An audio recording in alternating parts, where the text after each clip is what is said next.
Rashi quotes a rabbinic tradition that every single day there's a very, very brief moment, a split second, in which Hashem's anger is aroused.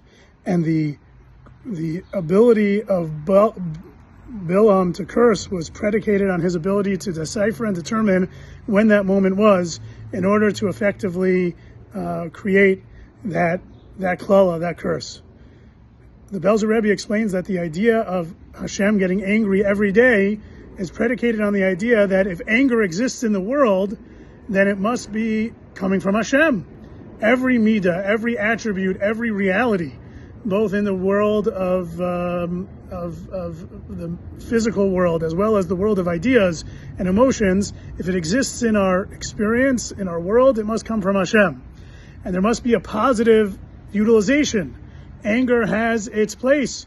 To be angry at evil, to be angry at ourselves when we don't live up to our abilities, to be angry in a sense of righteous indignation.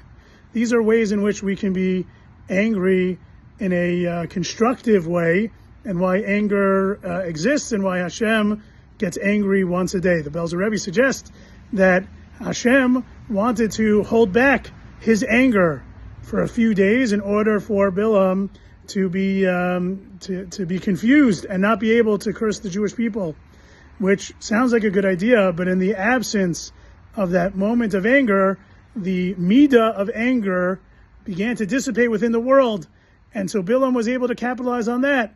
Instead of using the anger to curse the Jewish people, he utilized the absence of anger to allow for the Yetzer Hara to reign supreme, and that's why he is later accused of causing Bnei Israel to sin through immorality with Moab. The anger at the Yetzer Hara through the Yetzer Tov would have prevented that from happening. And when Hashem held back on his anger, it led to a spiritual downfall that Bilam was able to capitalize on. The lesson is, everything comes from Hashem, even anger. If it exists in our world, then it must come from Hashem, and we have to recognize the perils, the danger of anger, but at the same time recognize and understand that anger has its place, especially when we're angry at evil, when we're angry at ourselves, when we don't live up to our potential. These are ways in which anger can be used in a healthy fashion, and another way in which we can foil the attempts of Bilam.